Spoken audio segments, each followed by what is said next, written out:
Good morning, good afternoon, good evening, wherever you are in the world. My name is Jade, and this is How to App on iOS. And it's the end of the week pretty much here in Australia because we live in the future. And today we have a wonderful guest on all the way from the US in Illinois. We have Erika Miner on the show. And we're going to kick off today with a brand new track from her new EP, Fall Again. This is See You Again.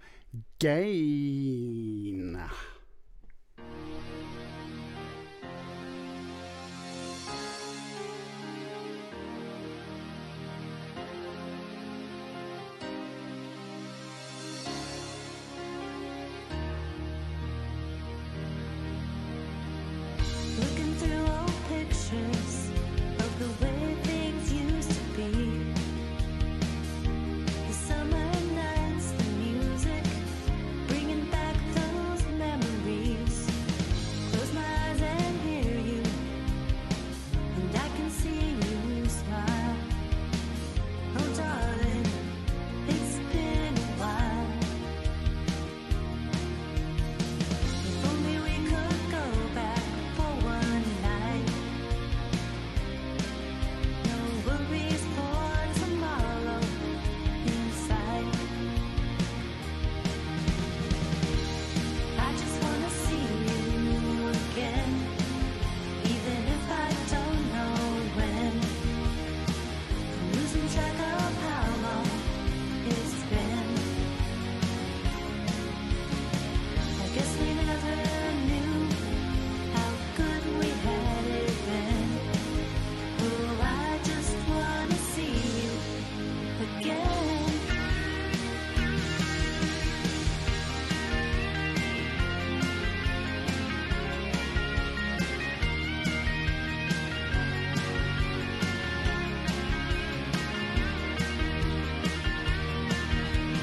Feel so far away from the place where we are now. If we could do it all again, would we remember how it felt so good to be alive? Can you see me standing there, the wind blowing through my hair? If only we could go back for one night. Maybe this time we get it right. I just wanna see you again, even if I don't know when. I'm losing track of how long it's been.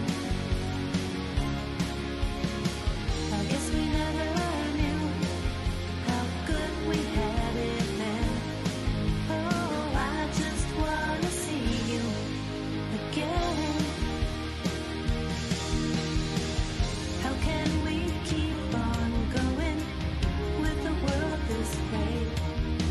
'Cause I miss you and it's killing me, even if I never say.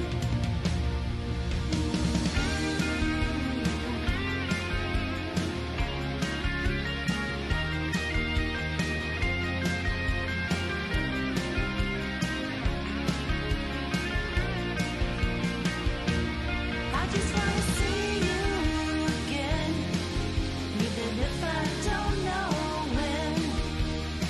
I'm losing track of how long it's been. I guess we never knew how good we had it then. Oh, I just wanna see you again.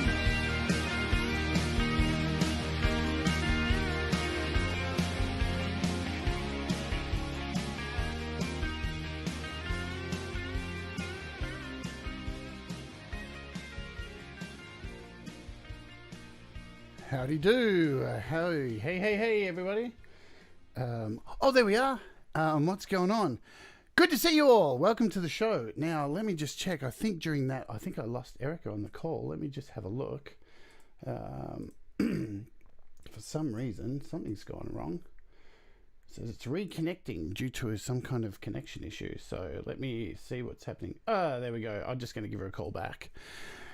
Technical stuff, yeah. Do. Hey, welcome back. All right, so I'm still doing.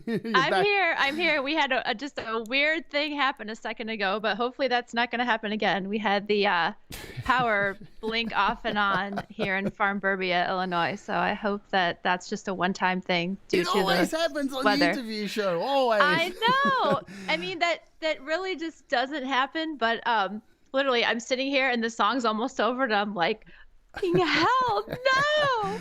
All under control. Never panic. Yes. So I didn't get to do the intro. So ladies and gentlemen, without further ado, Erika Miner's on the show. Welcome to the show, Erika. Hi everybody. Yes, let's hope we don't have any more flash power outages. That was like, you know, when you're sitting there and like, okay, what am I going to do? I'm not going to cry. Everything's fine. I just need to breathe. It's fine. It's fine. It'll come back. And I was like quick trying to send you a message like, I'm not sure what happened. I think we just lost power, for fuck's sake. Like, so that's me. That's the luck that I have. But hopefully we're good now. Yeah. So, hi everybody. I saw your message pop up on Messenger, and I'm like, you're probably like, are you kidding me, woman? Like, no. I saw there was an issue with Skype and was like, you know, it's typical Skype. These things happen, you know. So anyway, all that stuff aside, are you doing well? Is everything good? I am doing well. This has been a kind of a crazy week. Actually, the week before, my family was on vacation, so we were kind of, you know, out of town, out of pocket for 7 days, and we hadn't traveled in over a year, so it was a strange thing, you know, to be going and traveling after such a long break. But we enjoyed it. We just went down to a beach, had some beach time, and on the Gulf, and it was really nice. It was relaxing. I kind of felt like it was blessing and a curse, because on the one hand I needed to clear my head, but then on the other hand I was just thinking about the release, because it was going to be coming up, you know, the Tuesday after we got back, that Saturday. So you're trying to relax, but you're thinking about that at the same time. So just kind of is what it is. That was the way the timing worked out. But no, I'm doing well, and I've really been very pleased with the response, you know, from the release. People have been really kind, so much appreciated. Awesome. We will get into your album shortly, your EP album. So let's kick off with the questions. Erika, what does music mean to you? Well, you know, it's a place to go, you know, and it's a place that I think everybody can escape from, you know, the moment and the now, and just kind of, even if it's only for a few minutes, have a place mentally to go, because we all need that sometimes. And I think I recognized that at a really early age. You know, I remember sitting in the back seat of my mom's car, you know, driving around town, running errands, and I would hear a song that I really liked, and I feel like from a young age I knew what a good melody was. And I didn't think about that until really recently, but I think that I was able to recognize a good melody, and that stuck with me throughout my life. And so now, as an adult, I realize how important that is. And obviously with songwriting, recognizing a good melody is important, but just having a little bit of an escape, whether you're creating music yourself or whether you are going to see a live performance, or, you know, you kind of just check your troubles at the door, so to speak. And for me, it's just coming in this room. I check them, you know, right there in the door frame, and then I come in and do what I do. So it doesn't really matter what, you know, the purpose is, whether you're just enjoying it or creating it or both.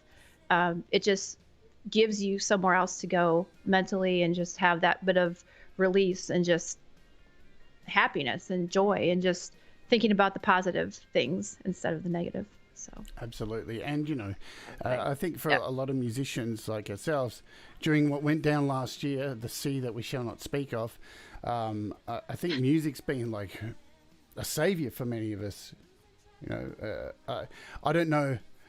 You know, you see a lot of despair and things in a lot of people's lives over the last year. And sometimes my heart goes out to so many people who didn't have creativity during that, be able to release. How did playing music, did that help you through the last year's craziness? Oh, for sure. And I think that this all kind of started actually right about a year ago, exactly, when a friend of mine in the community here reached out to me and she said, I'm on this committee trying to put together this fundraiser to help, you know, restore our food banks and get supplies for first responders and that kind of thing. Because that was really the beginning of everything. And things were escalating quickly, as they say. And she called me and said, we're trying to put this live stream music event together, but you actually don't have to live stream. You can, record what you want to record, and then we'll incorporate it into the live stream. So she said, we're just looking for like 2 songs. And they already had 3 other participants, 3 other acts, I guess you could say, who were on board with this. And of course, the only thing I could think about at the time was comparing myself to those people who were all much more experienced and had played out gigs and done all these things that I hadn't done. And will be very honest with you, I freaked out. And I told her, I said, I don't know if I'm ready to do something like this. But I thought about it and I thought, well, okay, I can either be a baby and say no, scared, or I can put on the big girl pants and I can say, you know what? No, maybe this is something that I can do. I was just kind of starting to learn about how to do videos at the time, a little bit, trying to use iMovie and do some editing and things like that.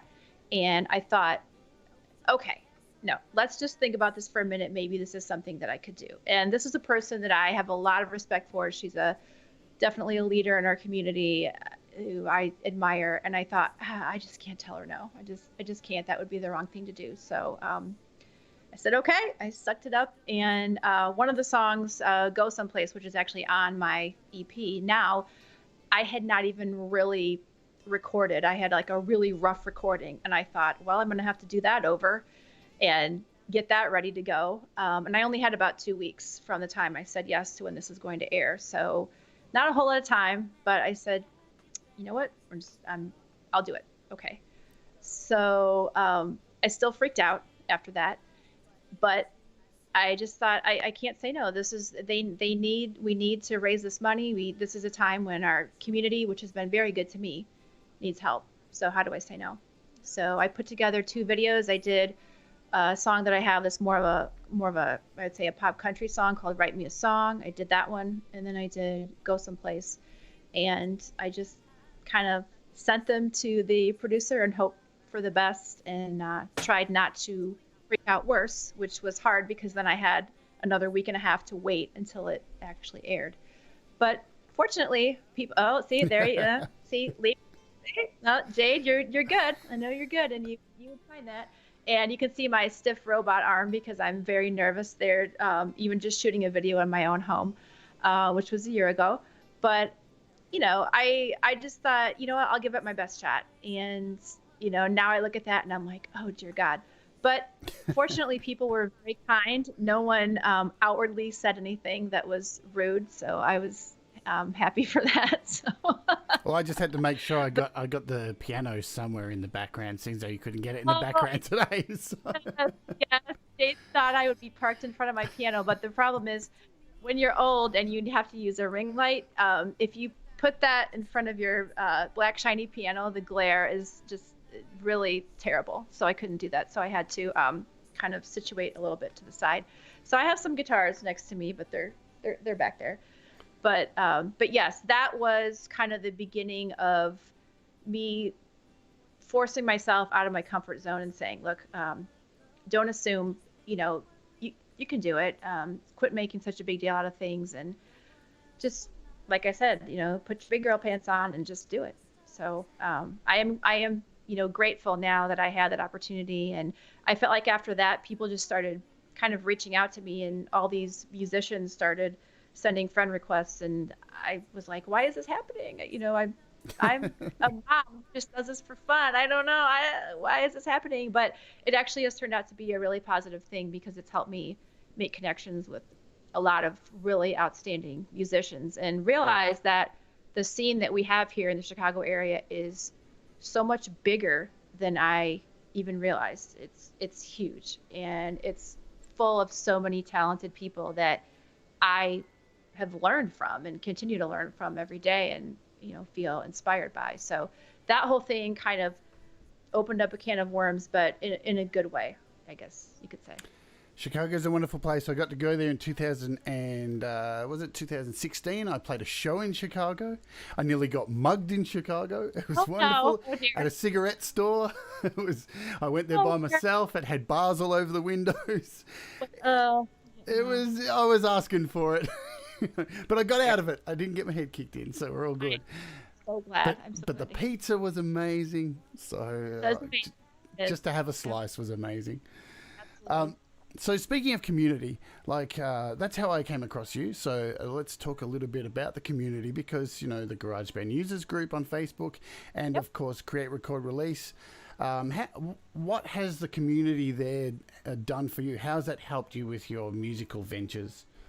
My gosh, it's almost hard to put into words how much it's helped me, because when I first opened up GarageBand for the first time, which was about 2.5 years ago, I felt like a deer in headlights. I didn't know what was going on. I thought, okay, I just need to keep trying. I can do this. And I was very overwhelmed and just wasn't really sure about what I was doing. And I thought, okay, this is obviously a learn by doing, type of thing. So I did know that much. I was taking guitar lessons at the time, and my instructor actually was a pretty experienced home recorder. So he was able to give me a little bit of guidance to start out. But I was there to learn guitar, not to, learn how to use GarageBand. So I understood that most of that was going to be up to me. So I found the group, joined the group, and I was amazed at how welcoming people were and how quick they were to respond to a question, which, they always say there's no such thing as a stupid question. I think that group is a prime example of that, because, it doesn't matter, whatever it is, just ask it. And within 5 minutes, someone from somewhere in the world is going to answer that question. And, and not just in a quick, in a quick who cares way, but in a really detailed, I care to help you way. And if I wouldn't have had that, I just wouldn't have been able to move forward, because I got so much help and just so much encouragement. And I remember the first time I ever posted something in the group, I was like, oh my God, this is shit. This is terrible. How can I post this? And everyone was so nice about it and saying, hey, this is what you did well, or, maybe try this next time. And no one was, rude in any way, or just, and it just really gave me a lot of hope that, okay, maybe this is something I can do. I need to stick with it. I need to keep trying. And the amount that I have learned just from being a member of that group, and then the Create, Record, Release group also, which came about later, is just phenomenal. I can't even really tell you how valuable of a resource that's been to me. So anybody that's just getting started, you really have to join one of those groups, because it's really the best way to learn. You see what other people post, you see what they're doing, and then anytime you have a question, within 5 minutes, you're probably going to get an answer. So it's great. Yeah, and you really use that group the way it should be, because you probably see it too, that some people come into those groups and just put up hey, here's my song, and they want to get feedback and praise and stuff. Whereas if you're coming in and saying, hey, look, here's my song, can I get some feedback? Does this sound right? And then by the time you get to the point of releasing your song, people are actually interested in listening to it, because they've been a part of it along the way, Right. Yeah. Right. And it's really cool also how nobody seems to mind if you're posting the same shit 2 or 3 times, because they get it that, oh, you fixed the one thing, you still didn't fix the one thing, but you did fix that one thing. And now it's oh, well, I worked on this, but what more would you suggest from here? Or I always try to say in the description, this is what I'm struggling with, or this is what I'm looking for. And, can you suggest, what should I do about this? And I've seen other people do it too. They'll post, 2 or 3 versions of the same song, but people care, and they actually do take the time to listen to it and give you that feedback that you need. And I just don't know I don't know if there's a ton of groups out there that where people will do that. Maybe there are, but it's been great for me, and it's just helped me to learn and grow and just keep on going and know that I do have that place where I can get answers, really quickly and get full support, and just everybody saying yay, yay, because social media as a whole is not always the greatest place to share original music, and I think a lot of people could probably vouch and understand what I'm saying. But when you have a group of people that like that's what they do and that's what they want to hear and learn about and talk about, it's the perfect place to go, and then having those people carry over too into my profile and just the everyday stuff that I'm posting, and you see that encouragement and these people that kind of have your back it's fantastic. I just feel very lucky to have that. Yeah, it's absolutely priceless. So before we jump in and hit up, so talking about your early life and stuff and music, let's jump over and say, if you are watching on Facebook, welcome aboard to the show. If you're lonely over there, you can always come over to the YouTube at youtube.com/Jade Starr, or jump over to the website at howtoapponios.com, because the show is telecast in the browser. And hello to everybody on Twitch, who's Thomas Gillane. Hello, Thomas. So we'll say hi to the folks in the chat as well. Mary Sarah Music is here. Russ SM Borthwick. Tom Rochelle. Pay and to Get is here too. Kim Harden Hudson. Ed Zielinski. Who else? Ivan Idea. Hello. Just scrolling through. Gary Hubs. Russ. Doug from the Sound Test Room. Cy Effin. Effing good to see you, Si. Benedict Stewart is here as well. Let's see. Mike Holmes is here too. Good to see you, Mike. Mike Holmes is here. John Yay. Frank Songs. Andy Goldsby. We have an all-star crew here. John. Joshua Good. Who else is here? Let me keep scrolling. Pete Johns is here. All my people. Pete Johns. Oh, hi, Pete. Everyone's turned out today. Let's see. I was scrolling.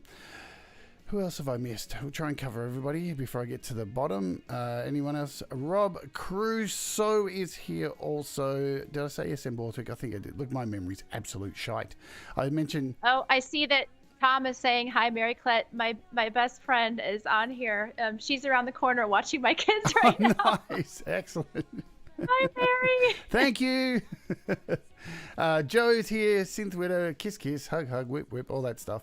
And let's see. I'm nearly at the bottom of the list. So if I have missed you, we'll circle around again a little bit later. So, all right, let's get down to the hard stuff now. So, Rock Hard Music as well is here as well too. Don't want to forget you, my friend. Nice. Anthony Lee Band. Hello to you too. All right, so. You've been playing music since you've been about 8 years old, doing music since you're about 8 years old. So I just want to find out the music that was played in your house as a kid. Do you recall what it was, and has it influenced you? Oh, I sure do. And yes, it has influenced me quite a bit. So I'm going to say this and not in any way to be a knock against my parents at all, because they were and are great parents and the best parents ever. But, my parents were raised very, white bread, Midwestern, Middle America. That's how they grew up. They grew up in Janesville, Wisconsin. They were high school sweethearts. And they were very much, Beatles kids. They grew up with the Beatles, which is great. And there were always some Beatles at some point playing in my home. My mother's favorite album was always Rubber Soul. So I became familiar with Rubber Soul at a very young age. Could identify most of what was on there as a kid. And other than that, the things that really stuck with me were the cassette tapes that my parents would play in the car when we would go on road trips. We did a lot of driving to, the cottage, the lake that my grandparents at the time owned, and a couple different places where we would have to drive for a few hours in the car. And they would play, Billy Joel. So Billy Joel's greatest hits, Journey's greatest hits, Little River Band, Dan Fogelberg. I'm trying to think what else. Carole King, Fleetwood Mac.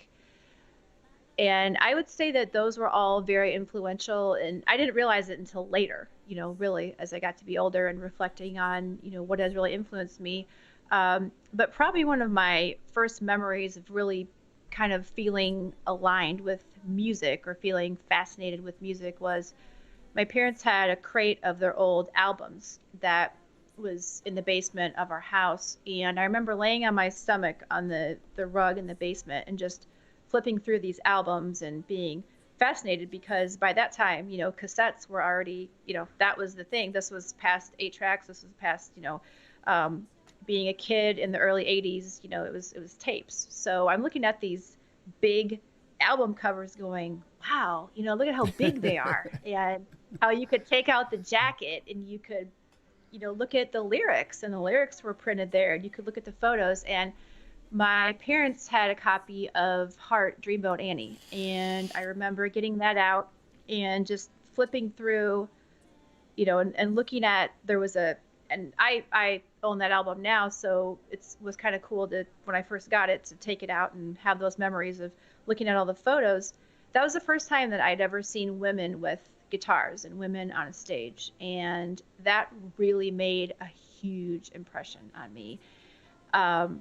It took a while for my parents to actually even turntable at the time because they were just kind of keeping those around and, everything was cassettes. But I remember looking at the album thinking, well, I really want to listen to this because these chicks look freaking awesome. And look, they have guitars and they're on a stage. And that looks really cool, to do that because, growing up in small town Midwestern America, you don't see things like that necessarily. So this was my indication that there was this whole other world out there and that women were actually a part of it.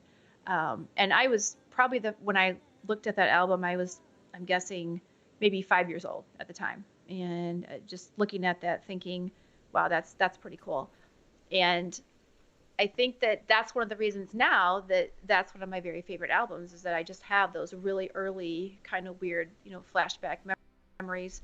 But now I'm at a point, obviously, where I can really appreciate the artistry and the phenomenal songwriting on that album. And I always say it's like my true north because whenever I'm having a tough time or I feel like I need some guidance for some reason, whatever it is, whether musically or personally, I'll just go play it and I will just zone out.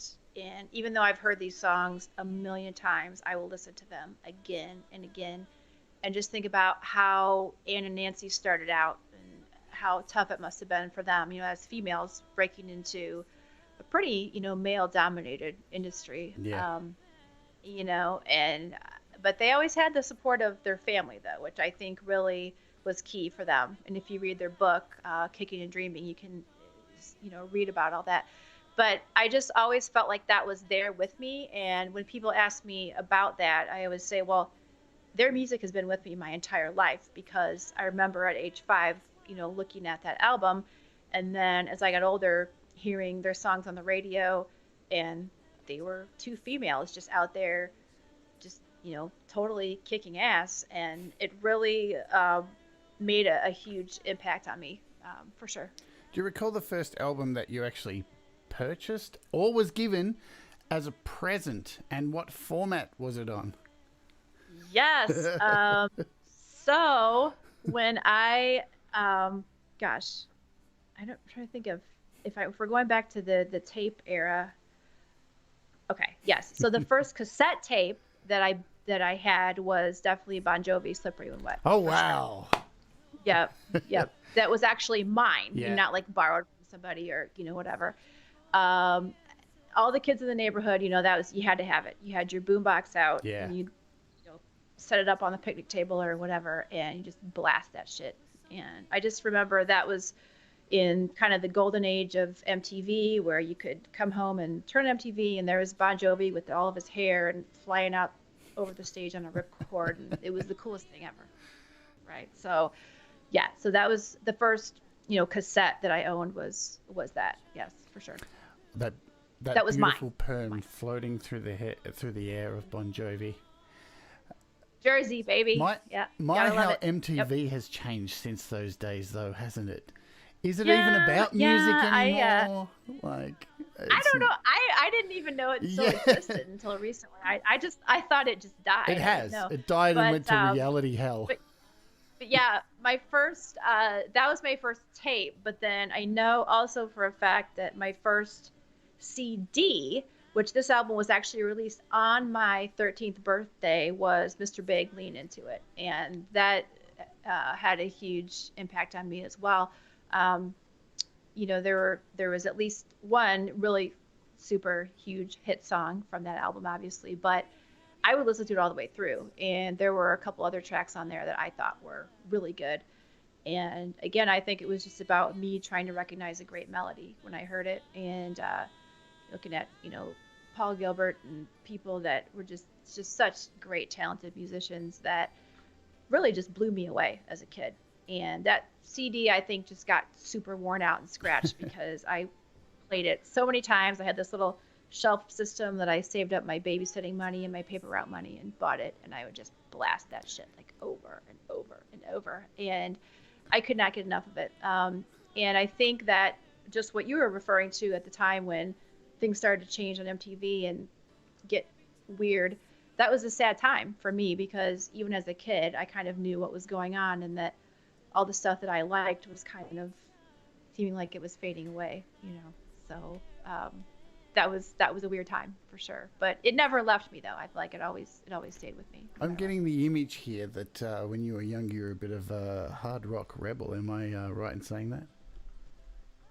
Well, I mean, in the way that I could be. I was the oldest of three kids, and I, for the most part, when I was really young, did what I was told. But again, when we talked about music being an escape, I feel like, putting on, sitting in front of MTV was a way that I could just put myself into this other world that was really interesting and different and something that you weren't going to get walking down the street in Midwestern small town America or going to the grocery store with mom. You weren't going to see anybody that looked like that.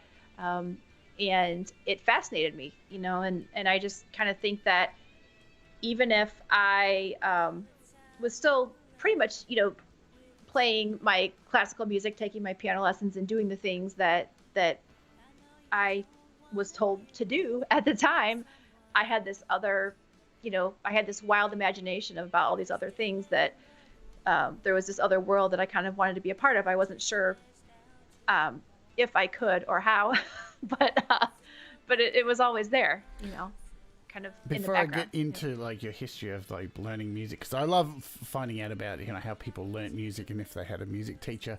Did you have big hair at the time?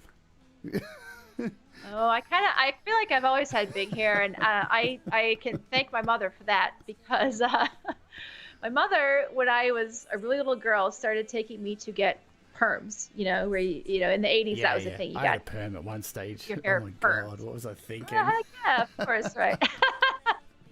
So you had to get a perm, and I think when I was a really little kid, my hair was kind of fine and thin, and my mother just thought that, well, this is what you should do because it will add body and volume to your hair. So she would take me to get perms, and I look back on that now, and of course I just laugh. I had like the hair clips, with the frizzy curly perms, and I went through a period of life later where I thought that was the worst thing ever and was just trying to do everything to get my hair straight. But I think it kind of added to these weird kind of curly like little cowlicks that I have in my hair of these waves, which now makes it impossible for me to get my hair totally straight. So there are times when I'm just like, screw it, I can't be bothered with this, and let's just let it go. Mostly in the summer, when it's more humid. Yeah. But big hair, again, I can also kind of thank MTV for this because I remember, just watching, guys and girls alike that just had, even, Madonna back in the day had really huge hair. And it just kind of became a part of who I was. And I just think that that's never gone away. And I think that, regardless of what the trends are or what's popular or, whatever, that you should be who you want to be and do what you want to do. And if you want to have big hair. I mean, yeah, I still have my hot curlers upstairs, which I use from time to time. So, you know, I watched 9 to 5 with Dolly Parton as a kid, and I was fascinated by that too. I was like, look at her big hair. That's, you know, to me that was like the height of glamour. We all had big hair at some point. We don't I want to mean, admit it, I don't think it. I mean, I'm fine with it. I don't think it's ever really going to go away. I think that as long as there are red carpets, you know, you're going to see big hair, you know, in some capacity. So it's something I do joke about a lot and consider it to be part of my upbringing in a way. And it's always just, it's going to be there. You know, big hair, don't care. Well, I have carpet for hair now, so it's clearly, it feels like carpet when I sleep on it, so it's strange. Music lessons. So you said you had piano lessons. Did you have a mean-ass teacher? And by the way, I just want to point out before you answer that, that's the first time I've sworn today, right? So those in the chat... Oh, so I've already sworn more than you today, Jade, I have to catch up. So did you have a fucking nasty teacher when you were young at studying piano? Well, so actually with that term, I would say there was a music teacher at school that we had in elementary school that was an older woman who was probably just a couple years from retirement, and she was very strict, and she had to teach you how to play the recorder. And boy, I was a new kid at my family moved like 3 times growing up, and I was a new kid in school at that time, and I just remember being scared to death of this woman. So I did have a very strict school music teacher, but fortunately all of the private piano instructors that I had were actually very kind people. The first one that I had, you know, just a, you know, like a really nice mom who had kids herself, who taught lessons out of her house, just as I've done a little bit of here. And then we moved and found an older lady who had a big red Irish setter dog that would lay underneath her studio grand piano. And she had this big piano in this little cottagey type house. It like took up the whole house, and great memories. And she was really wonderful.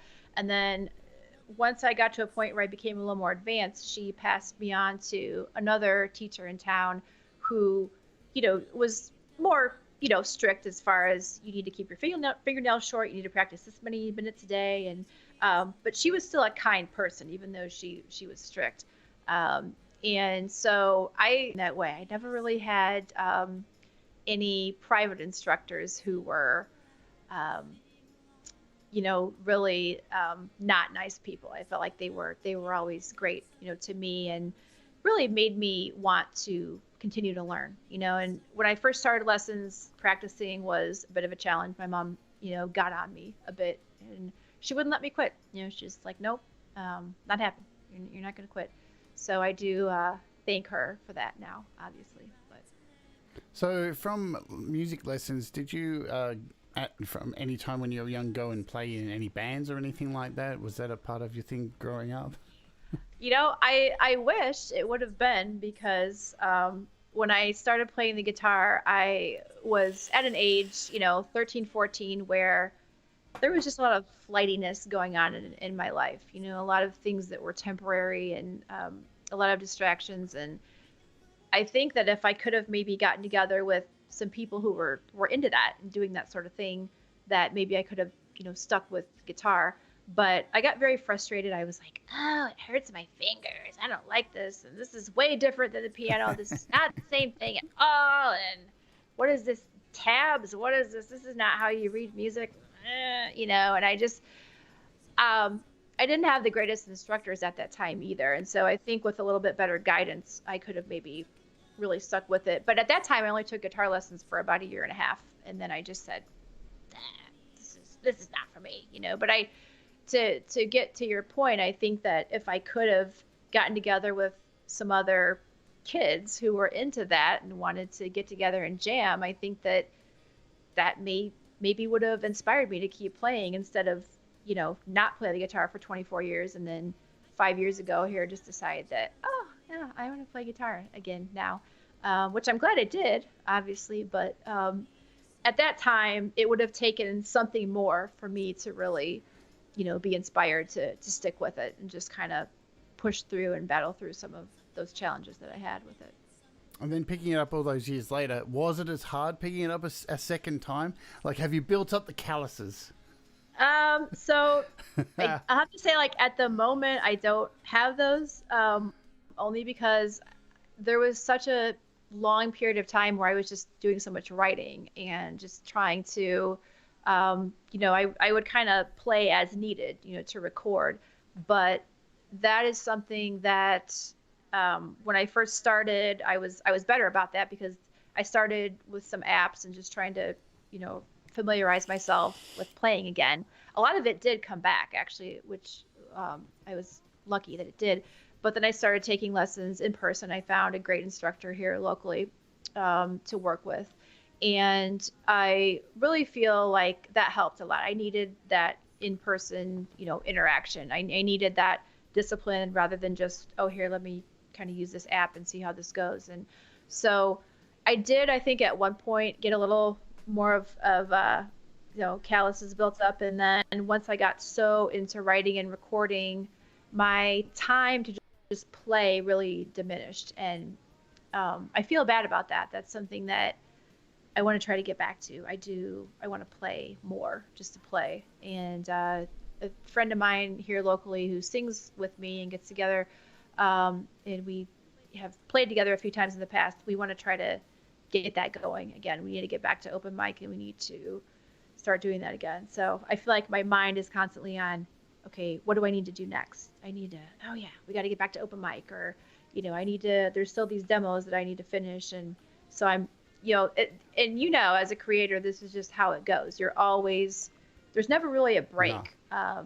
Even, last week when I was out of town on vacation, I was thinking so much about what do I need to do when I get back? I need to do, so it's hard. It's hard to take a break, and getting back to just playing, trying to become a better player is definitely a priority for me. I need to learn how to use a pedal. I need, there's like a long list of things that I need to do.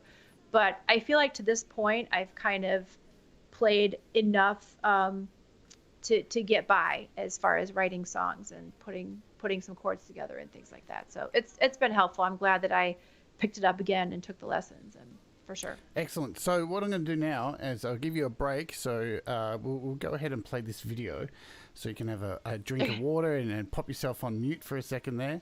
And then we'll come back and talk about this. Well. So this is basically, this is what Erika's put out there as a video preview for her album.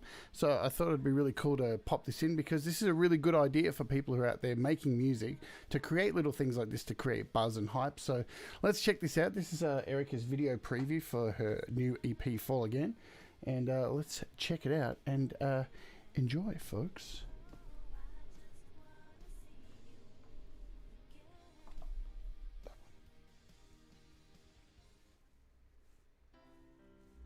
Fall Again was a bit of an anomaly for me creatively because the process was just different from the way I would normally do things.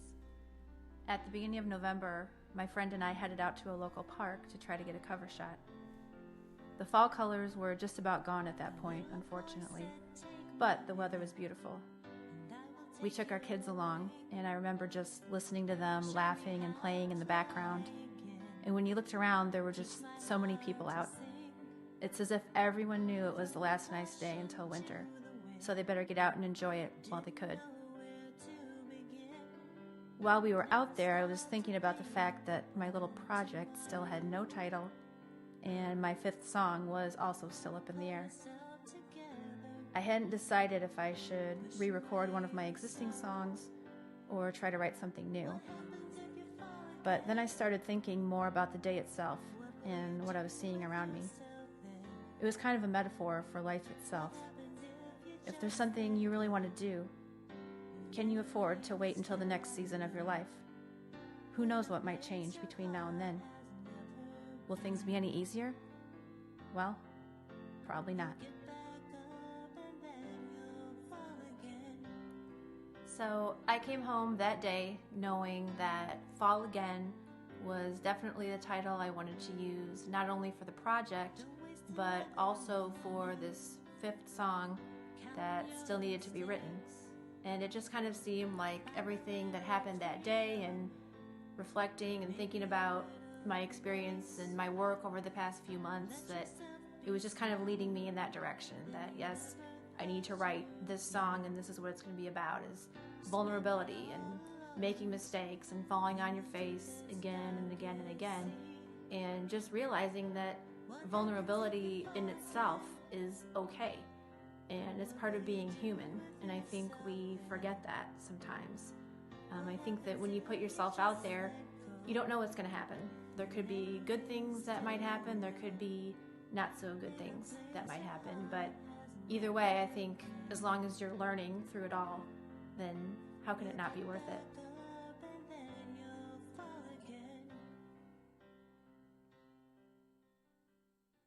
Absolutely. So let's bring Erika back into the shot here. And the reason I wanted to show that to you guys was I think it's important to think outside of the box and create things like this to really engage people. I mean, so many people you see in groups who create their album, they put all this work into their albums or music or singles, whatever it is, and they just bang it out there and expect people to just go and watch it. But I mean, Right. you really need to think about this stuff about promotion, folks who are watching this, because you know it's important to engage with people, give people a piece of who you are and your story, and that's what I think you did really well with that. So I really like that idea. Tell us about the thought process behind putting that together. So I struggle when it comes to promotion because the way I look at it is I really just do this for fun. I do. When I turned 40 3 years ago, something just happened, and it was like a light bulb turned on, and I thought, I've always wanted to do this, and if I don't do this now, I will never do it. There's never going to be a great time to do this. And I started, doing some writing, trying to learn about recording, do some recording, and I didn't really think too much about promoting anything. It took a lot of guts for me just to put like a 20-second clip of me singing and playing a song on my Instagram. It was terrifying. When I first started writing, I just assumed I would need to find other people to record the vocals because I couldn't do it because I'm not a singer. So I really had to think about how I was going to go about this. And when I first started, promoting myself as an artist was probably the my mind. I was just trying to learn as much as I could. But then last summer, I started doing some new writing and thinking about, okay, what songs could I group together in a nice little package of 5 to maybe put together an EP. And after I did that, I got to the point where I thought, okay, I have worked hard on this. I have spent a lot of hours, a lot of time, and I guess it would be kind of silly to just not promote it at all, So what could I do to, in a subtle way, kind of let people know a little bit about my process and what I do? And I just got the idea to, based on some other things I had seen, over the years, to do like a really simple voiceover type of thing. Well, I had never done that before, and I thought, well, surely with my, iPhone and iMovie, I can do this. Hopefully I can figure it out, and I just got up one Sunday morning, and this was for the first one that I did, which I think See You Again was actually the first one that I did. And I thought, okay, surely I can figure this out, and the first 2 little spots that I did not involve me actually speaking on camera. So the one that you just showed was the only one where I did that, I think. Yeah, that's And why I chose that one. I thought it was just way more engaging. Like I just say when I first heard it, because I hadn't really heard your speaking voice before. I've been a friend of yours for a long time, and I thought it was just really cool to hear your speaking voice and go, oh, cool. I feel like I know who you are. Like we hang out, a whole bunch of us here on this channel and Pete's channel. We hang out on a chat thing on iOS at the moment called Clubhouse, and just hearing each other's voices it's helped us all get to know each other better. So just hearing your speaking voice, it really connects on a bigger level. Well, I appreciate you saying that because doing that was really hard for me, and because I hate listening to myself speak. We all I do. mean, for me, listening to myself sing is, hard enough, but speaking is just like, oh my God. And so to do that, just that little clip that was in that little spot there, there were probably like 15 to 20 takes that I did.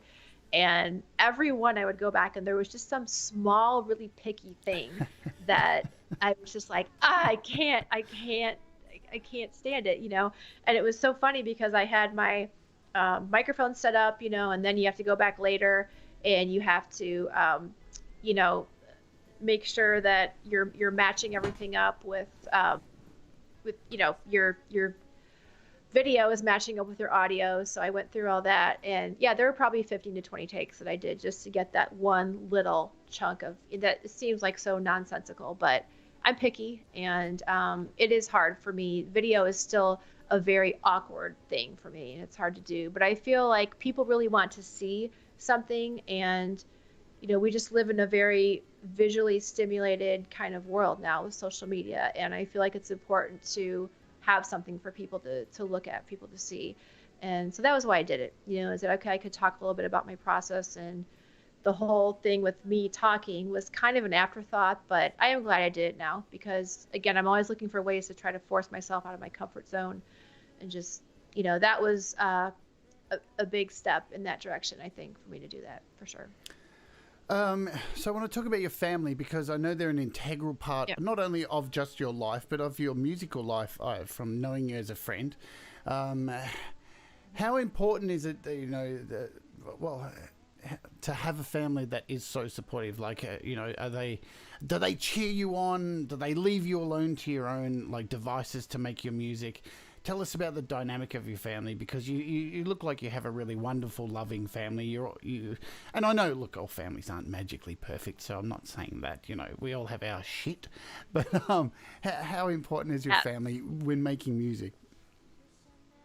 Well, really important. And, I'm glad you asked that because I am in a position where, I'm a mom. I have 3 kids who are 14, 11, and almost 9. My youngest will be 9 on Saturday. And, it takes time to do this stuff. Yeah. And, I feel like they're understanding as far as when I get kind of in a creative working zone and it's like, oh, well, mom's recording today, or mom's doing a clip today, or, they kind of know when, oh, it's one of those days. Now, is it every day? No, because I can't do this every day. I still have to be there when they need me, and I get a lot of gratification out of that. And it's just nice to know that they get why I need to do this. And I just, like I said, I reached a point in my life where I thought, this isn't going to there's never going to be a better time. It's not going to get easier. So yes, I am busy. I have a family who needs me, and being able to know how to record here from my home is really huge. I mean, I've never set foot inside a studio to do any of this. And the great advantage to that is that I'm just a few steps away when someone needs me. If I have to do something over, well, that's fine. If my dog barks or my kid is screaming, mom, mom, mom, that's fine. I can stop what I'm doing and go and tend to them, and I can come back and do another take. So it's just such a blessing being able to, to work on these things from home, because I can still be here, when they need me. They are very supportive, very understanding. And with, my husband too, I told him from the beginning when I started doing this, I said, look, you can be as involved in this or as uninvolved as you want, because that's up to you. It's just something that I feel like I need to do. And as far as my songwriting goes, yeah, I mean, there's topics, there's things that I write about that happened in my past a long time ago that aren't, the most pleasant things necessarily, but being in the position of life that I'm in right now, I can't write songs about like, oh shit, it's 4:30 and I don't know what I'm going to make for dinner. Like I'm not going to write a song about that. Could. So, well, I could, but I choose not to. Let's put it that way. Or, oh God, my 9-year-old just wants to wear the same 5 friggin' outfits over and over again. Like I'm not going to write a song about that. So I think that it's a kind of a tricky position to be in, because I'm not, a young up and comer living in an upper flat in East Nashville, 20 something. I'm not that person, So when I write about certain things, they may be, scrutinized and examined a little bit differently than somebody who's, say, in that position. Because I'm not. I mean, I'm in a different stage in my life, but I'm going to write about what I want to write about. And I guess if you're not on board, you're not on board. I don't really know what I could do about that. So you can't worry about those things. I think as an artist, you have to just do what you want to do. But I am grateful that my family has been, and close friends have been, extremely supportive, for sure. Gary Hubbs wrote he's got to go and wrangle the kids, speaking of kids, but he wrote before he left. Hi, Gary.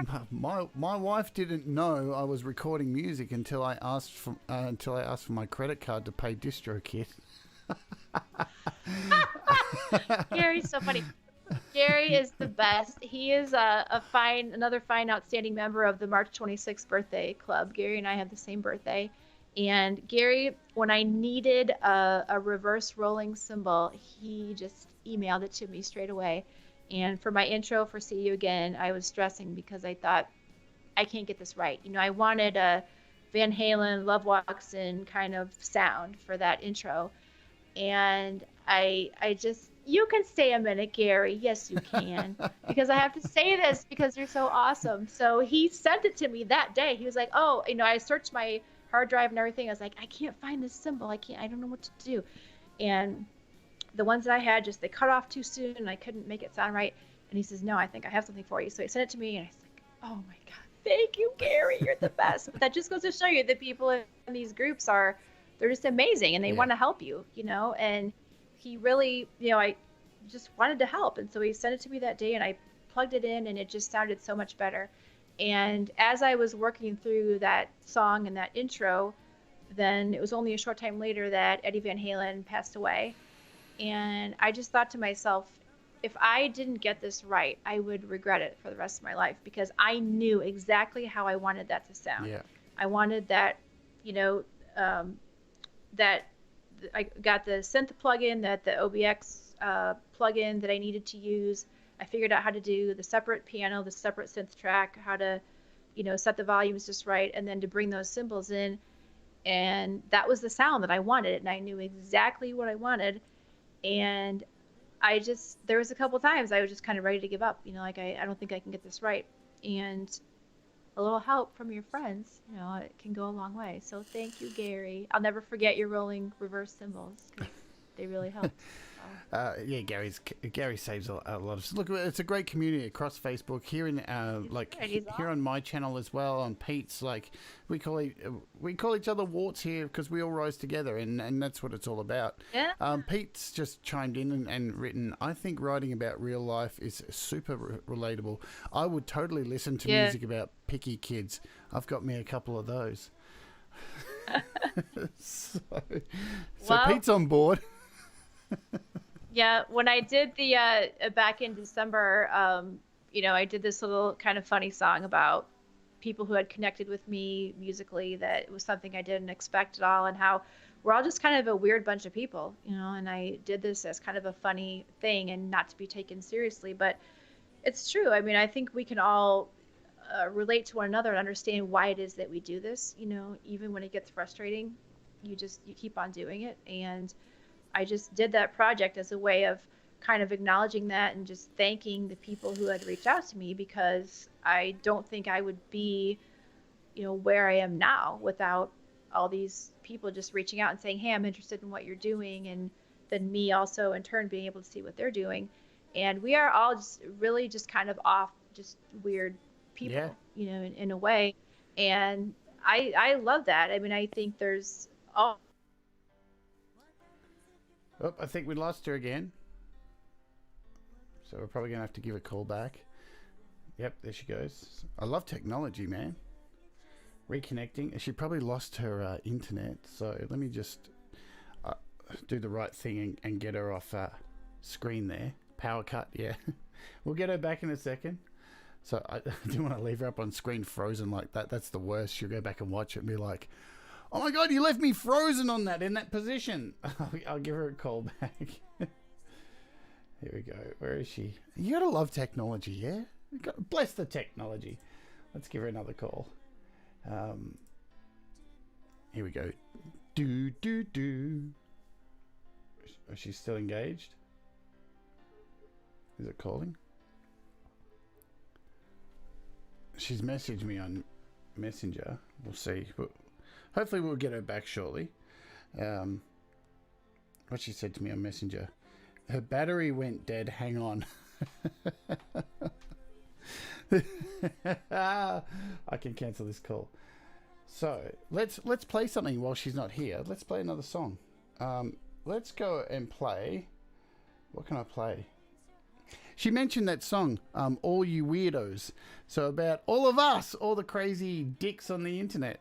So let's play that. Let's jump over and give you a bit of entertainment while we wait for a battery to charge up. See, the show schoolboy error. The show goes on at the end of the day. So let me just turn up the volume here. And this is the song Erika wrote about all of us weirdos. Yeah, because we're all weirdos.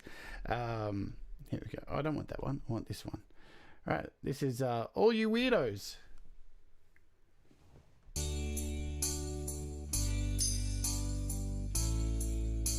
Hey Mom, I have a question. Why are music people so weird? Well, there's not much left to say about this year. Why can't COVID just be over? When will we be in the clear? If you play or you love music, you already know there's so much talent out there, but they canceled all the shows. There was one silver lining within this messed up time. Let a shit ton of music people, even if it's just online. Well, this year was the worst, on that we can agree. We're all just one big crazy music family. So cheers to all you weirdos, you're cool with me.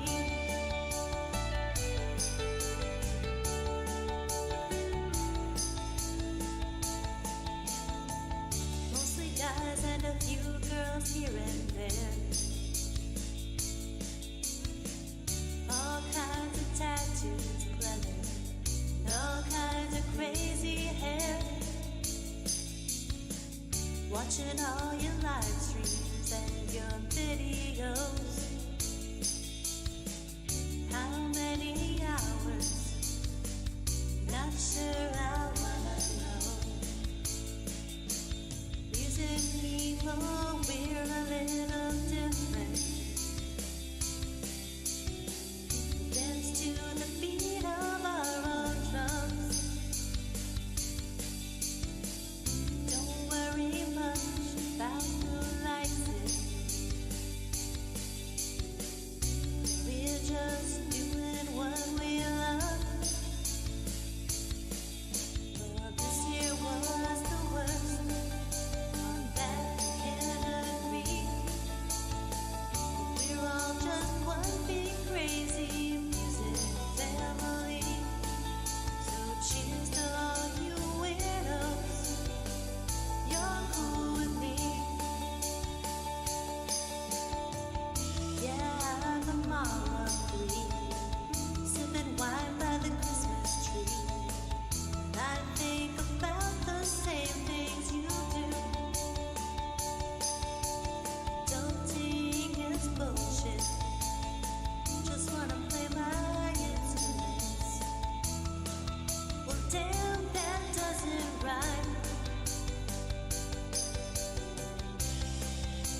There you go. So we're all a bunch of weirdos. I love it. It looks like she's almost back online. She's just waiting for the computer to power up, and we'll get back into it. I think it's really appropriate, too, that we played that song that we just talked about her family. So, you know, it was really cool to see her family jumping around in there as well. So clearly they are involved in it. How's everybody going in the chat? You all having a good time? I hope you're all doing well. As Thomas posted a link in there, so make sure you go over and subscribe to Erika's channel and all of that stuff. So in the description as well are all of the links to her music and social media. It looks like she is back online, so I'm going to try and send her a call now, and let's see if everything goes okay. It's ringing. Yay, we've got you back. I'm back. All right, let's Live, you know, what are you going to do, gosh?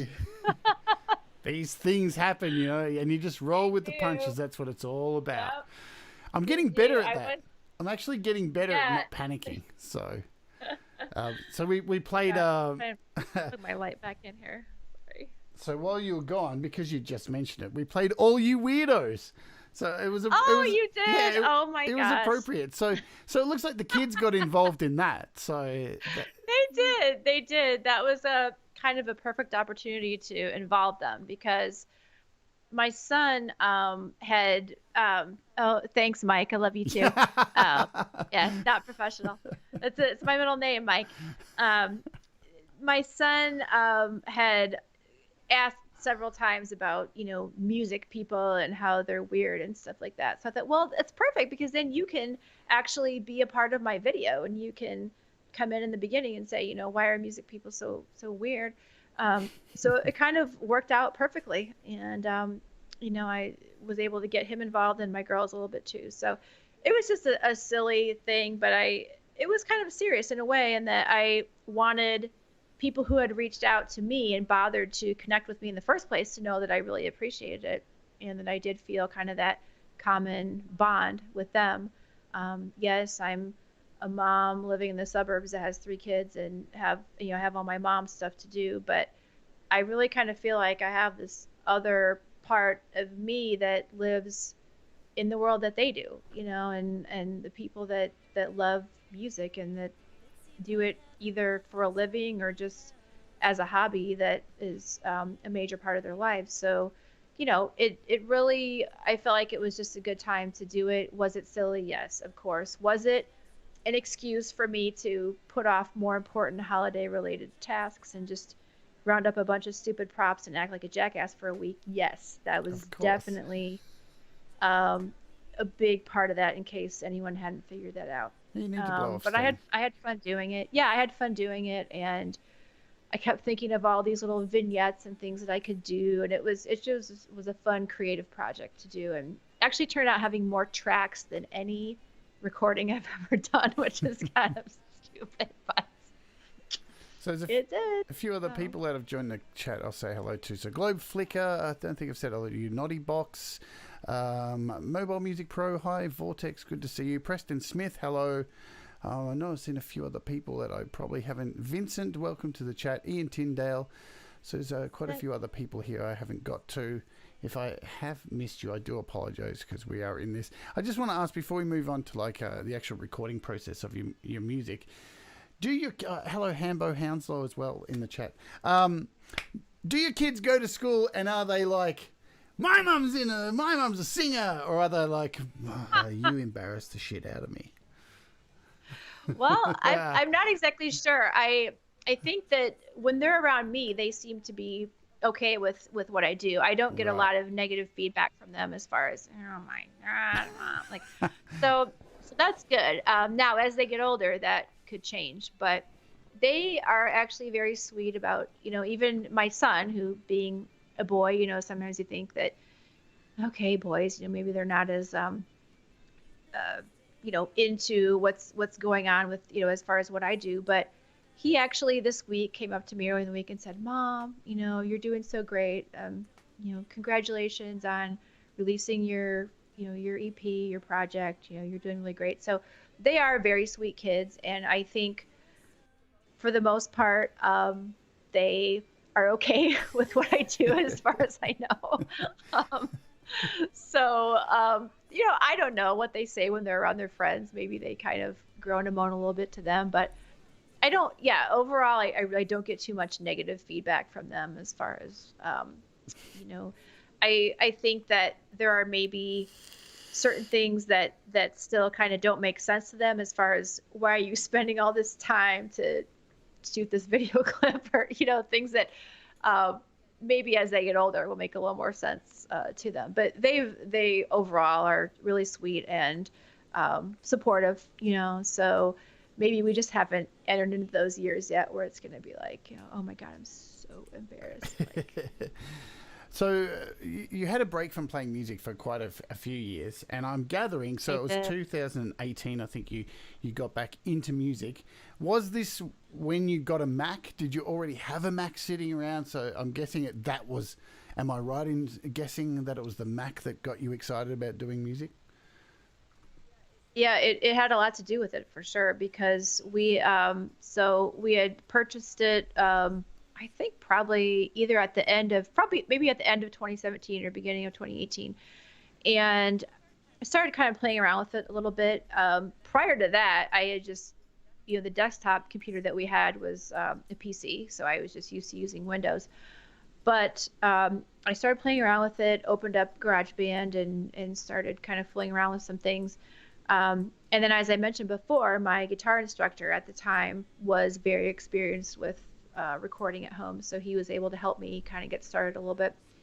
And I just thought, this is something with some time, I can learn.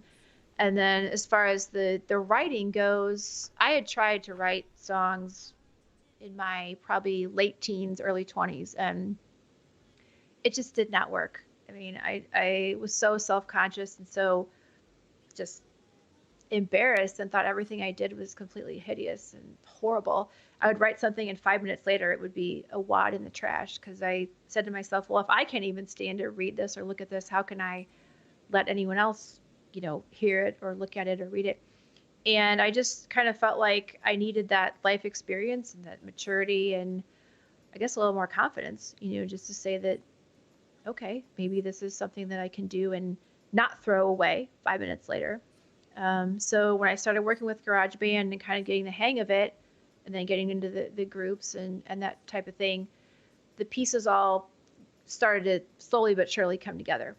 And I thought, okay, I have these lyrics, and if I have an idea, I can then, use GarageBand to put some chords together. And usually when I started out, it would always be on the piano, but then eventually I would do it just on the guitar. And I still now feel very fortunate to be able to switch back and forth between the two instruments, because that helps me a lot in my process for sure. I think it's important to point out, like, no matter what your skill level as a musician or as any type of creator, an artist or, videography, whatever it is that you're doing that is your creative outlet, no matter what skill level, you still will have self-doubt. I mean, we all go through these things. What are some of the things that you go to help you break through some of that self-doubt and some of that, self-doubt? I think we can just stop there. Yeah. What are some of your mechanisms to get through it? So I think first and foremost, listening to the music that has inspired me, and some of the songwriters that have inspired me. So I'll go back and, listen to, Heart, Fleetwood Mac, Christine McVie in particular has been a huge influence on me as far as just writing and getting more comfortable with performance, because she has never been a flashy person. She's just a really trained, great at what she does musician, and hasn't had to be flashy in any way. So people like her, I'll go back and listen and watch some of her performances that she's done, and people who I feel are really dedicated to the craft of songwriting.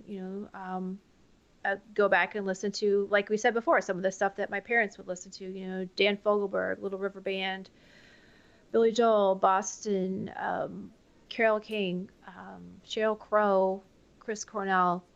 It's, just to think about writing. And when I get stuck or feel like, well, I don't want to do this right now, really can just bring me kind of back to a peaceful, more centered place. The other thing I would say is for me, just going out and watching live music. I've made a lot of friends in the community here that I'm really grateful to have those friendships and those connections, because I can go watch their shows and see what they're doing and see how hard they're working and really get a better understanding and appreciation for, this is hard work. Yeah. This is really effing hard work, okay? And this is not something that you just do for a couple weeks or a couple months and say, oh, I'm taking a break now. I mean, you just have to keep going. And especially, the past year with the pandemic and people being forced, off stage and to just figure out what they were going to do until their next gig. And it has opened doors in some ways for people to explore their more creative side and do more recording and more writing. And watching those people doing it again has been really, really helpful and inspiring to me, and saying, okay, well, they're still doing it and they're not giving up. So I guess I shouldn't either. So just going back and listening, and then going out to live shows and watching friends of mine and seeing what they're doing. Very, very helpful, very inspiring when you feel like you need that bit of inspiration when you're stuck. Yeah, look, and during the pandemic, I think if it wasn't for so many musicians, I mean, I've talked about this on the show, a lot of the big artists in the world really struggled during the pandemic because they didn't know what to do. They were like, I can't rely on a publicist. I don't have a recording studio. I don't have all this stuff. And where all of us, these home recording people, it opened this opportunity, these floodgates for us we essentially got the opportunity to provide the music during a pandemic for people who desperately need it. It was just an amazing opportunity for us. And that's why sometimes I feel guilty saying, I didn't suffer during the pandemic too much because I don't leave the house anyway, and I got to create a show and showcase other people's music and help other people make music. So, and I think we all know, it's like the first question I ask you, what does music mean to you? I think as a creator, we all know that whatever it is that we create is very important to us. It grounds us. I just want to say hello to Satish Robertson, who has come into the chat as well. Satish, I do too. Love Satish. So what I want to get to is me and Pete talk about this as well. Do you have a why for, because we talk about this, it's very important to have a why, because I asked you at the beginning, what does music mean to you? Why do you make music? I think that as I was talking before about when I turned 40 and some kind of switch or light bulb sort of went off, I realized that, I was, kind of reaching that top of the hill and going to the other side now, as they say about, people joke about being over the hill, whatever, when you turn 40. But it really, I thought about it a lot. And I remembered that little kid that I was, fascinated sitting in front of MTV when I was like 6, 7, 8 years old. And for some reason, I kind of felt this need to sort of return to that and return to that spirit of possibility, like anything was possible. And if I still want to do this, I can.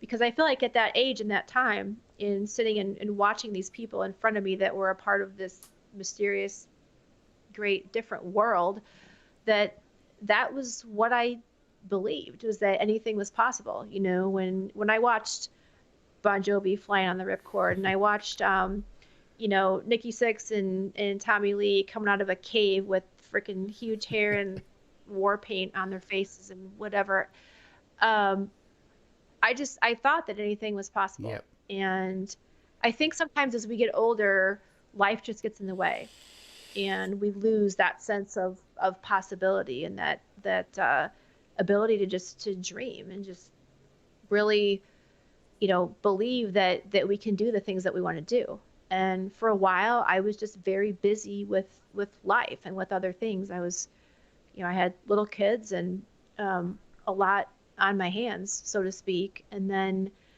I just had this kind of moment of realization that there's not gonna be an easier time.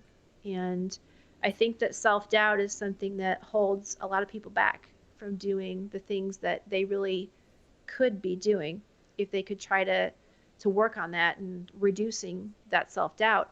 And I mean, I grew up, I was a very shy kid always, and I still think I am shy in some ways. So it's never been easy for me to put myself out there. I certainly did not think 2.5 years ago that I would be sitting here talking to you today, or that I would have a pile of material that I've written and recorded. I never would have thought that. But I think that sometimes, it is important for us to revert back to maybe a dream or a thought that we had in our youth, because so much of life gets in the way, and we have these, difficult things as adults that we have to deal with. We have, the pandemic, we have our everyday life, as hard as that is, and then these other things that are unexpected that come in and make things more difficult. But I think in order to really focus on, a dream that you had or something that you want to accomplish, you have to get back to that youthfulness and that 6, 7, 8-year-old that you were, sitting in the back seat of your parents' car, listening to music and just dreaming, letting your thoughts just kind of drift away into this other place. Or if it was sitting in front of MTV, or if it was hanging out with your friends in your boombox and jamming Slippery When Wet, or whatever it was, that for some reason I was able to just kind of jump back into that headspace mentally and say, I want that feeling back again. Like I want to feel that again. Yes, I'm 40. Well, that was 3 years ago, not now. But I want to somehow get back to that and find that. And I found that when I started writing, even though it was frustrating and complicated at first, I realized, I can get back there. It's going to take some time, but I can. And it just ties back to everything that we were talking about when you asked me, what does music mean to you? It's an escape. Yeah. I mean, it just is. It's a way that you can put yourself into this other world and be a part of this other world. And I would not trade it for anything. I wouldn't. It's about being dangerous, and when I say dangerous, it's not about putting your life on the. I could talk about that too. It's not about jumping out of an airplane or anything like that's a cool thing to do. I've done that, but right, but it's a different kind of dangerous. And I fully get what you're saying. Going back to those childhood where everything was dangerous, like I think about Kiss and as you said, Motley Crue and all this stuff. These people were walking the line, it's not genre specific either. Like Duran Duran were a pop band. They released a video clip of girls sliding across a pole having pillow fights. That's danger. Right. And music these days has got so homogenized, sometimes it's good to go back to where things were dangerous and it allows you to be dangerous again. And when you're dangerous, people relate, because people want to be dangerous. And anybody who isn't a creator wants danger in their life, but they don't really want danger in their life. So music can do that for them. So all right, I just want to go through, before we wrap it up, let's go through your songwriting process. Just let's look at a song, and I know it's not the same for every song, but just choose one of your songs and say what the song we opened with today. So See You Again. The process from writing to recording to putting the video clip together. What is it? How does it all come together in your mind and then into the palette? So with any song that I write, I kind of have this rule that we talked earlier about being able to recognize a good melody, which I think is really, really important. But I have this rule that if I don't have 2 solid lines of chorus, I don't have a song. So I try to think of a theme or an idea that I want to write about. And then from there, it's like, okay, how can I get 2 solid lines of chorus? And when the pandemic was really just raging and at its worst, for that song in particular, I would say I just had this nagging thought that, okay, everybody's going through this hard time right now. And this is so hard on musicians. This is so hard on just people who love seeing live music and being a part of this, and they're feeling this void in their lives right now, and there's got to be a song here. I just said to myself, there's got to be a song here. And I kept thinking that and kind of just obsessing over and over on that idea. And then the next morning, I woke up at like 3, 4 a.m. and had those 2 lines, I just want to see you again, even if I don't know when. I'm losing track of how long it's been. I guess that's 3 lines. But anyway, if I don't They're only have a numbers. solid, yeah, well, 2, 3 lines. Yeah, I just want to see you again. I had that, even if I don't know when. I'm losing track of how long it's been. And I had that, and I picked up my phone, and I had, the little notes thing that you have in the utilities. That's what I used to always put in my 3, 4 a.m. ideas. Yep. And I put those in there. And then when I got up later, I thought, this is it. This is the song. It's going to be See You Again, because we all want to get back there and see the people that we love on stage again. And then I kind of came up with this story about 2 people meeting in a crowd at a festival, and they hit it off, and they kind of, the sparks are flying, and they realize they really like each other. But then, then this pandemic hits, and all the shows are canceled, and now I don't know when I'm going to see this person again. So there was kind of a story within a story, which the larger theme being the absence and the void created by just the shutting down of live music. But then there was also this sort of love story that was encapsulated inside this theme about, I saw this person at these couple of shows, and we hit it off, being a sort of a 80s retro type of tune. I was thinking, like, what if this had happened in the 80s or early 90s? There were no smartphones, there was no Google, no way to find anybody. So you introduce yourself to somebody on a first name basis, and then I just thought I would see you again, and what happens if you don't? So kind of, that was a song where one thing kind of led to another with that. And overall though, I really feel like if you don't have at least 2 solid lines of chorus, you don't have anything. And I mean, that's just my opinion, but that's always where I start. And then when I have that, then I'll either go pick up a guitar or sit at the piano and just try to figure out some chords that will match, try to figure out my tempo. Tempo is something I struggle with. Sometimes that's hard for me. But I'm never thinking about genre. I'm just thinking about the idea. Mm-hmm. That all kind of becomes secondary to me, because I don't like to be pigeonholed into, well, this has to be this type of song, or this has to be this. I did, though, kind of have a feeling with that song that I wanted sort of an 80s or early 90s retro type feel to it, kind of along the lines of the Hooters and We Danced, or Outfield, Your Love. Kind of had those 2 songs in mind, which are 2 of my favorites, and it just kind of came together from there. Yeah. So then it's into the Mac, laying your tracks. So Right. and you use things like, are you using things like Auto Drummer to get your drums? Yeah. Yes. So what I'll usually do is lay a piano track first, just because piano is my primary instrument, so that tends to be the easiest way for me. I will lay a piano track, and then I will do maybe like a MIDI bass track, get that in there. And then, most of my songs do have an acoustic rhythm track, which I'll do that. Some don't, but most do. And then once I have those things down, I will then start working on the vocals, make sure I get my melody really tight and locked in. And then, I'm not a lead guitar player. I never will be, but fortunately I have made connections with some people who are really talented lead players who I can, call upon to say, can you do this, please?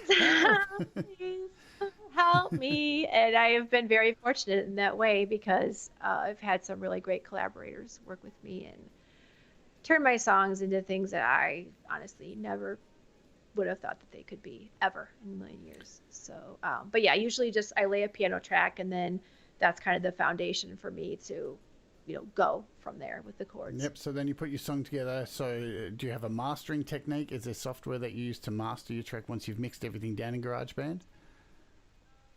So what I do usually is, and this is just based on, I'm not great with mixing, but I have watched enough tutorials to know that to mix your effect, to use your effects separately rather than relying on, say, like one plugin is really the way to go. So I've learned to use even just the stock plugins in GarageBand are have been great. I use things like platinum verb and tape delay, and I'll create a separate track and just set it at a slightly lower volume, mix my vocals that way, to add the reverb and the delay, and then just create a separate harmony track. Harmony is still very tricky for me. It's very tough, as I know it is for a lot of people, but I try. And I feel like I'm still not at the point where I feel comfortable doing any final mastering on my own. I did have a very talented audio engineer who worked with me on my EP, partnered with me, and almost kind of took a co-producing kind of role, even though he says he didn't, but I say he did. But anyway, that's just a thing, Sorry, Take Tony. the credit, Tony. But I know he doesn't want to, but I did feel that he was almost just a co-producer type of role. He laid bass tracks for me and did some rhythm guitar and some other things. But hopefully I'll get to the point someday where I really feel comfortable mastering my own tracks. I'm not there yet, but I am trying to learn. I've worked with a couple people who have done a really great job for me, so I've been fortunate with that. So that step is still, aside from just doing demos, I feel like I can do a good enough demo to send off to somebody to, do their part.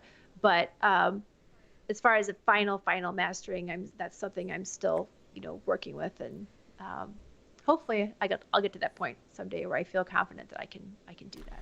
Well, It's a process. as a singing teacher myself for many years, I can tell you I'm just going to give you a tip. You didn't even ask for it. With harmonies, a really good way to find harmonies if you're not confident with them is to get your main vocals down and then create a separate piano track and turn down everything else except for your vocals and create the harmonies with the piano and write them with the piano and see what actually resonates in the fifths and all that kind of stuff. And then you can sing along to that second piano track to nail it and be in tune with that piano. That's a really easy way to get harmonies happening.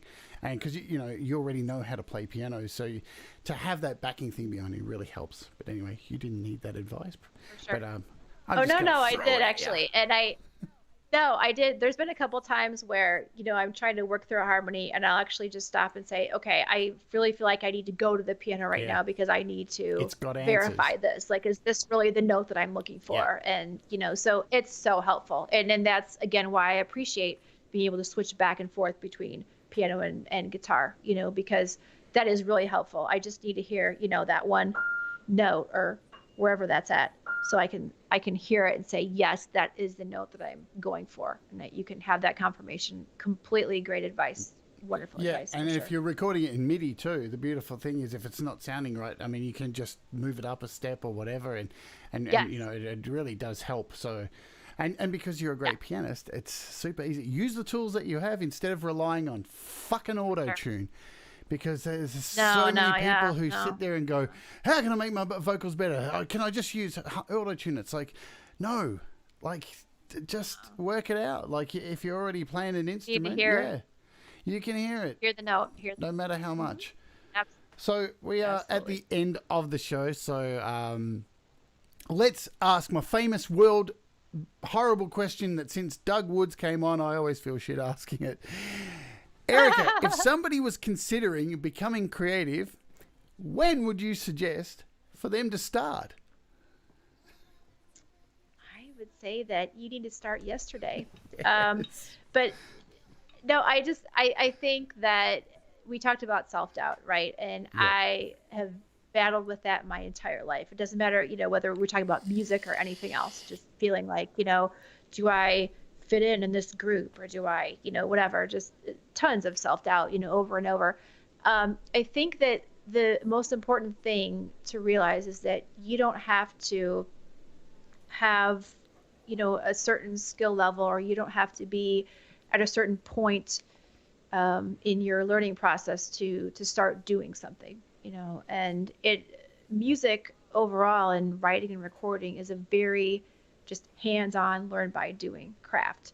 And you can't really wait around for someone to take your hand and say, oh, here's how you do it.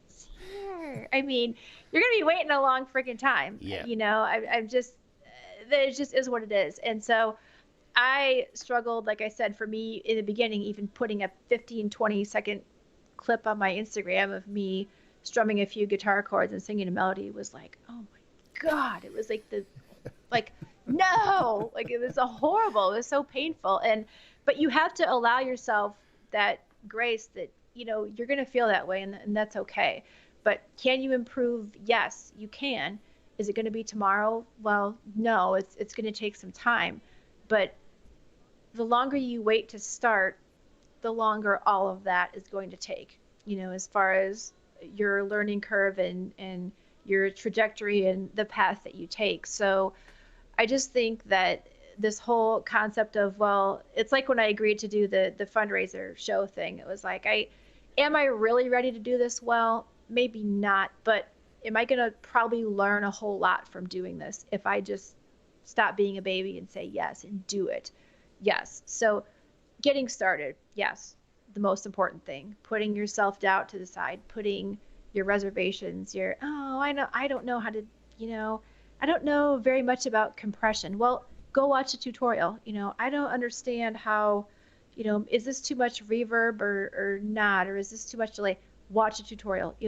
We have so many resources now, so many things that are online, and join a group, as we were talking about earlier, where you can get answers really quickly. Make friends in your community who are interested in the same thing that you are. I just think that it's so easy to find an excuse to not do what you want to do in life. And that it goes beyond just music. I mean, anything that you want to learn or do. It's always easier to find excuses to not start and not do it. But once you're a year or two into that thing that you want to do, I think you can really be amazed at what is possible, because you didn't wait any longer and you started when you did. Absolutely. I've got a new saying. I was speaking to somebody, asked me this question the other day. They said they've been considering making music, and as usual, I kind of said something, and once I wrote it to them, I thought I'm going to use that again, and it was, just tear that fucking Band-Aid off and let the wound heal. That's what it's about. Right. Like, be dangerous, rip it off, just do it. Like, be dangerous. Yeah. Yes, exactly. And I think for me, as a mom with my kids too, I always kind of say that too, is that there's going to be some things that aren't going to be great or pleasant, but you have to work past that, with their starting something new, a new activity, a new sport, a new whatever it is.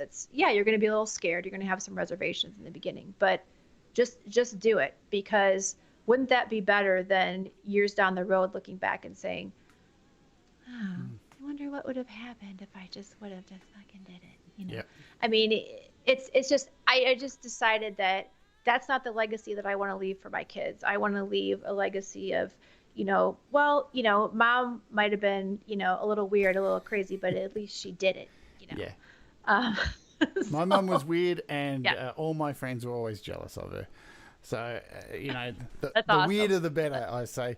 Look, Erika, thank you so much for spending some time with me today. Thank you for being so candid about, how you create and about your life and your interests and your family and all that stuff. So I'm always very grateful for people to come on and give so much of themselves. Folks, if you want to know more about Erika's music, all the links are in the description. So her YouTube channel, head over there. If you like what you're hearing, go and hit the subscribe button so you can get more. Her album's just dropped. It's on iTunes, Spotify, all of that stuff. The links are in the description. Follow her on Instagram and Facebook. I've put all those links there. Just thank you so much and for engaging and having a wonderful conversation. I get to wake up each week and have these wonderful conversations with great people. So thank you so much for being here today. Thank you, Jade. Thank you. And thank you, Jade, for everything you do to help people like me who are creators and giving the great advice that you do. And thank you for sticking with me through my sudden laptop power failure. Hey, I got to play some extra music. I may not have asked one of the questions I had here, but you got some more music played, so it's all cool. And it was seamless. I appreciate. Well, you're so professional that you just kind of know how to just swoop in and just make everything seem seamless. So yeah, I learned today that if you have too much shit hooked up to your laptop, your battery will die very quickly. So pro/amateur tip, don't do that. Okay, just be plugged in the whole time. So thank you, Jade, for your patience, and as always, just doing these great shows where we can learn from and be inspired by. You are truly just an amazing inspiration, and I know everybody who's on here and who has watched your work feels that way. And just for being somebody that we can all just go to, and great advice and just helpful beyond words. So thank you, Jade. And thank you guys for watching. Yeah, thanks everybody for being in the chat. You've all been fantastic. Thanks for supporting the channel as always. We're going to go out with another song today, so I will let you know once we kick off the song. Just hit your mute button as usual, but stay on the line, so when we finish the show we can have a catch up and all that stuff. We can bitch about everybody in the chat. No, that's a joke. So this version, this is Fall Again that I'm going to play, but this isn't the final version of the song that's gone to the EP. This was a rough mix, but it's very close to the actual final mix. So if you want to hear the final finished version, make sure you do go and download the album. Make sure you do it. So we're going to go out with this. Let me just scoot over to this screen. I think we're both here now. So yeah, tell us just a little bit about this before I hit the play button. So this was a demo. Oh, okay. Well, it's an almost finished track. Yeah, it was a demo. So when I recorded this, this was during pandemic times when there just weren't a lot of things going on, and I was home. I think it was like a Friday night, and I just kind of felt like running through it and having a little more performance rehearsal. That's something that I'm trying to work toward. I've had people ask me about it, and I'm always like, I can't do performance. But again, well, you can either say that you can't do it, or you can work on it and do it. So for me, being on the camera is something that has helped me to try to gain that confidence. So I did this video just kind of as a sort of a test marketing kind of thing to see how the song went over.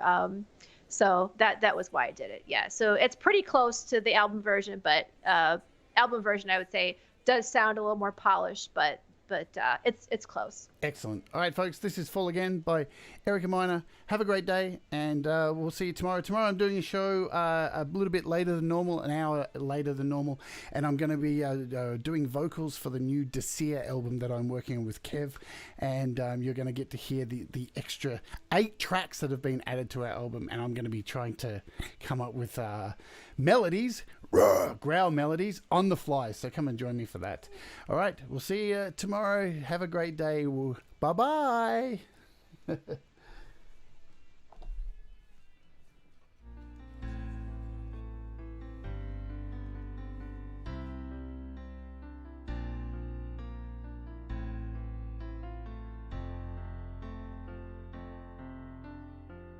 little voice said, take my hand, and I will take your wing. Show me how to fly again. Teach my heart to sing. Throwing caution to the wind. Didn't know where to begin. Never stopped to think about tomorrow.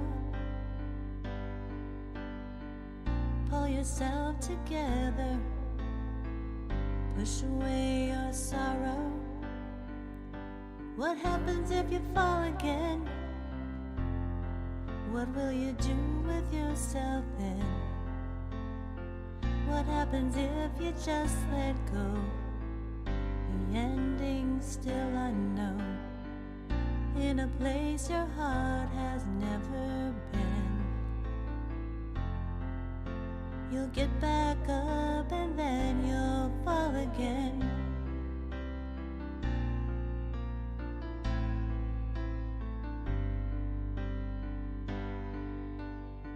Don't waste another minute counting your mistakes.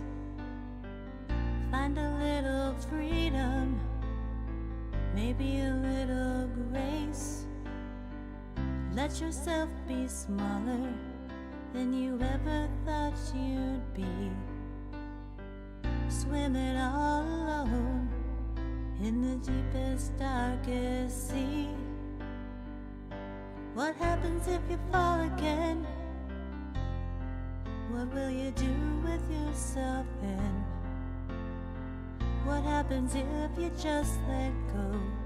The ending's still unknown, in a place your heart has never been. You'll get back up and then you'll fall again. There'll be a price to pay when you take a chance.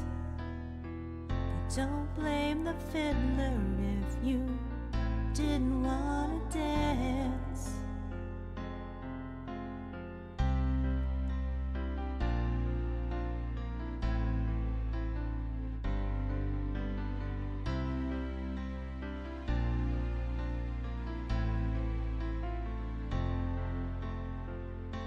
What happens if you fall again? What will you do with yourself then? What happens if you just let go? The ending's still unknown, in a place your heart has never been. You'll get back up and then you'll fall again. The wolves in sheep's clothing, you'll throw yourself to them. You'll get back up and then you'll fall again.